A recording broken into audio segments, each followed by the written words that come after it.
Welcome to Creative Homeschooling. In today's class, we will go through the final 3 pawn challenges.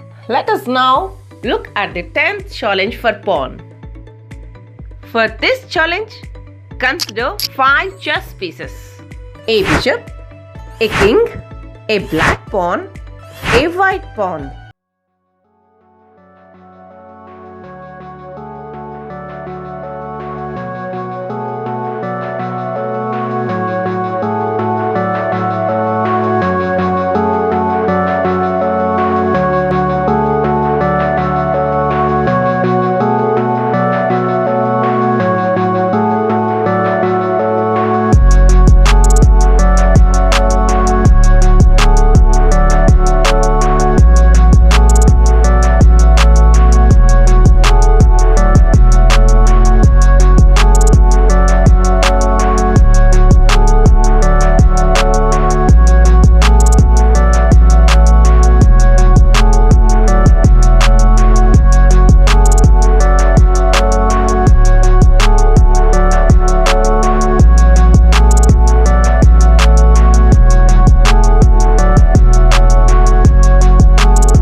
wish I knew.